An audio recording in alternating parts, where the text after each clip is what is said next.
Price it right and it sells overnight. Hey, if you are a seller in today's market, please pay close attention to this video. What's up guys, this is Neeraj Khanna. I am a real estate broker in Toronto, Ajax area. In today's video, I am going to talk about the pricing, what impacts the value of the house and how you can avoid certain costly mistakes. So let's dive right in. Number one is the demand and supply. Obviously, demand and supply is a major factor when determining the value of the property.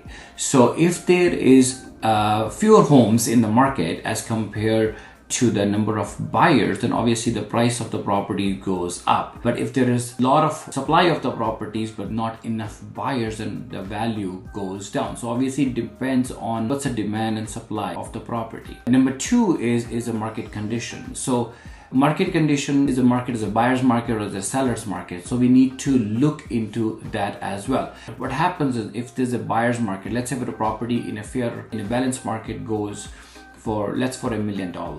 Maybe in a buyer's market, property may or may not sell for $1 million. It may go to like 950 or maybe 900 depending upon what the condition of the market is. Whereas if it's a seller's market, so which means there are more buyers in the market as compared to the properties coming in the market or new listings coming in the market, property will sell more than for $1 million, maybe $1,020,000, maybe $1,050,000. Number three is the location. So the location is another critical factor which influences the value of the property. A property which is in a higher or also a better school district area will sell for a higher value as compared to the property which is the school ratings are not that great. There are other factors could be affecting is like a public transportation, the nature or the future developments, what's going to happen. The proximity to the amenities in the neighborhood will also impact the value of the property. Next thing is the interest rate. Why I'm talking about interest rate is because that determines the affordability of the buyer. If the interest rates are higher, which means affordability is less, which is, we have seen that in Toronto market happening. The properties rate were low and the rates were high. We have seen it both. That the affordability changes. If there is lower interest rates, obviously there's more demand and a value can be perceived. People can go for a bigger property. End of the day, if you think about what is a fair market value of the property, this is a price where the buyer is ready to pay for that property and the seller is unarguably able to accept that price and without getting too much pressure on either of the market. So now let's talk about few other things, how we can avoid. Obviously, number two is doing the CMA, or it's called check-in MLS. So MLS stands for multi-listing services. This is where all the professionals goes and check back what is the historic data of the properties, what has been selling in a particular neighborhood, the type of the property, the same upgrades of the property, or a square footage of the property, conditions of the property. So they can compare, which is called comparative market analysis.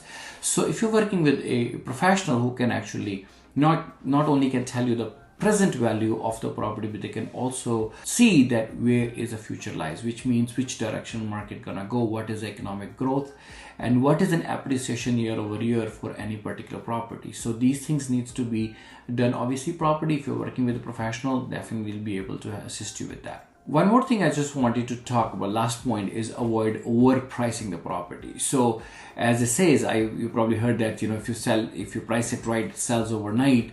And the other side is also true. If you price it wrong, it stays too long. So what happens is the property has been overpriced, then the property stayed there too longer. They actually deter the buyers to come forward for that property.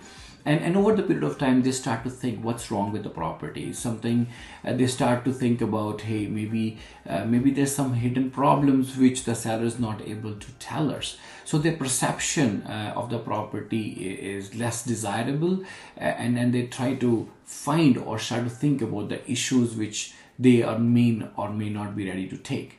So having said that, so if you're comparing the property, doing a proper CMA based on the age, size, condition, location of the property, then definitely, your goal should be to sell the property. And another thing is every weekly check-in what is the response from the market. When I'm saying response from the market, I mean by that is, number of showings. So people, those who are showing the interest to put an offer on the property, people those who wants to do the home inspection on the property. These are the few factors, or I will say KPIs, you wanted to see when you're selling the property. So having said that, hopefully this video makes some sense, and if you are in the market, if you're thinking about selling the property, please take care of these properties, don't avoid these points. And if you would like to talk to me or my team, please feel free to let us know. I will be there to help you. Thank you very much. I will talk to you soon. Again, have a good one. Bye bye.